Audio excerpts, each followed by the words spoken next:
আবার একটা রেসিপি নিয়ে চলে এসেছি বন্ধুরা। আজকে আমি চিকেন দিয়ে বাঁধাকপি রান্না করব। বাঁধাকপি কেটে ধুয়ে পরিষ্কার করে নিয়েছি। আমি কিন্তু সেদ্ধ করিনি বাঁধাকপিটা, নুন দিয়ে আমি 1 ঘন্টা চটকে রেখে দিয়েছি।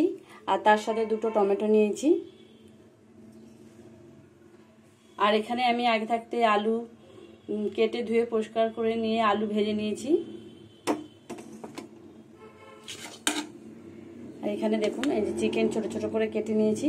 এবার এর মধ্যে আমি কি কি দেব দেখুন, এটাকে তো আমার মেখে রাখতে হবে। আর এখানে আমি 2খানা বড় দেখে পেঁয়াজ নিয়েছি, একটা রসুন কুচি নিয়েছি গোটা, এখানে আদা আছে, কাঁচা লঙ্কা আছে। সবার প্রথমে আমি রসুন কুচি দিয়ে দিলাম। রসুনটা আমি পুরোই দিয়ে দিলাম একবারে।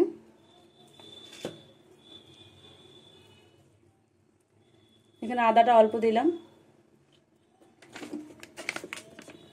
টমেটোর সস দেবো, এখানে আমি 1 চামচ করে দিচ্ছি সব কিছু। এখানে ভিনিগার দেবো 1 চামচের মতো, সোয়া সস দেবো, জিরের গুঁড়ো অল্প করে দেবো, আর দেবো গোলমরিচের গুঁড়ো।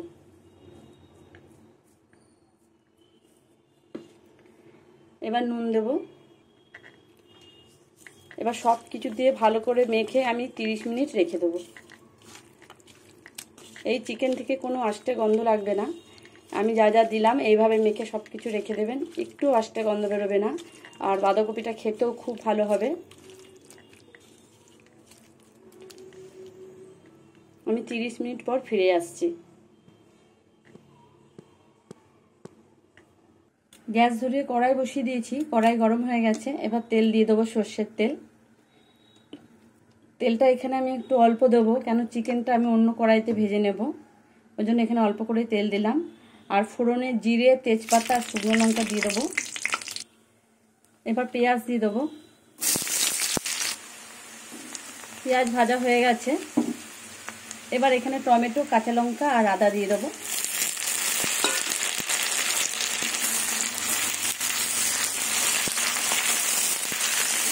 এবার নুন দিয়ে দেবো। নুনটা বুঝে দেবো, চিকেনে আমি নুন মাখিয়ে নিয়েছি, এবার এখানে আমাকে বুঝে দিতে হবে। আর বাঁধাকপিতেও নুন দিয়েছি, নুন দিয়ে চটকে রেখেছি, সেই বুঝে নুনটা দিতে হবে বন্ধুরা। এই একটু নুন দিয়ে দিলাম।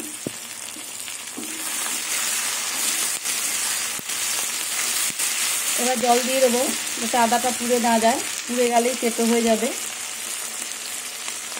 সামান্য জল দিলাম।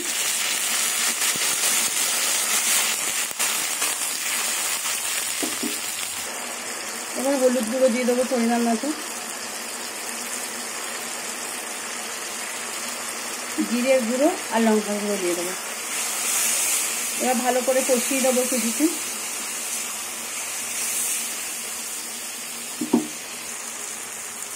মশলা কষানো হয়ে গেছে, তেল ছেড়ে দিয়েছে। এবার বাঁধাকপি দিয়ে দেবো।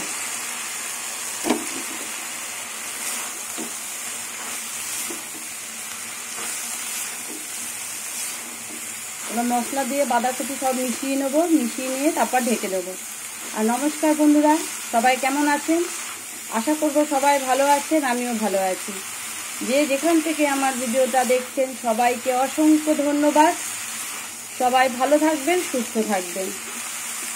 এবার ঢেকে দেবো।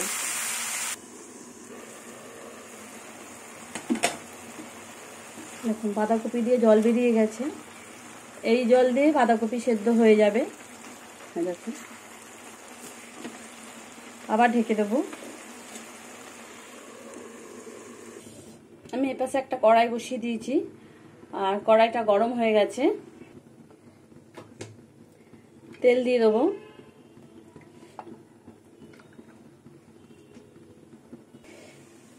তেল গরম হয়ে গেছে।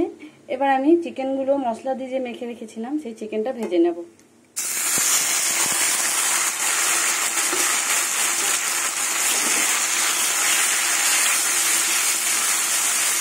গ্যাসের আগুনটা একদম কমিয়ে দিয়েছি।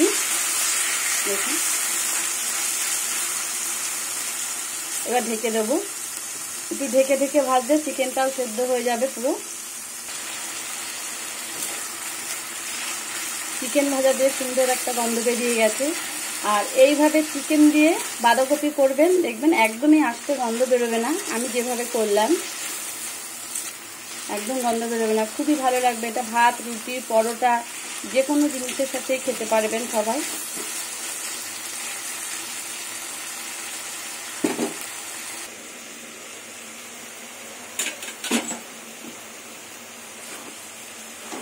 বাঁধাকপি জল টেনে এসছে আর বাঁধাকপি শুকিয়েও গেছে।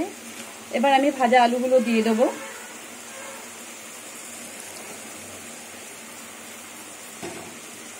বাঁধাকপি আর ঢাকবো না।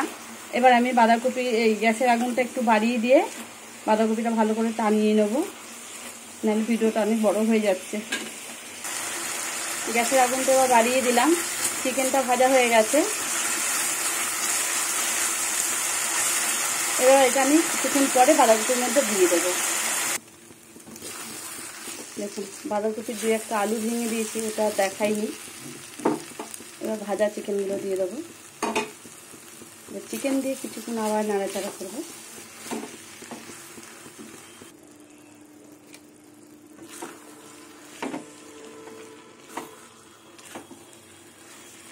বাঁধাকপি হয়ে গেছে। এবার গরম মশলা দেবো।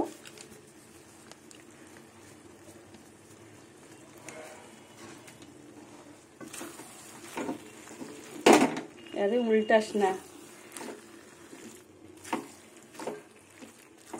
আর একটু হবে, আমরা নামিয়ে ফেলবো।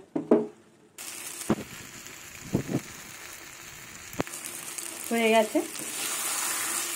যে যেখান থেকে আমার ভিডিওটা দেখছেন সবাইকে অসংখ্য ধন্যবাদ। সবাই ভালো থাকবে, সুস্থ থাকবে।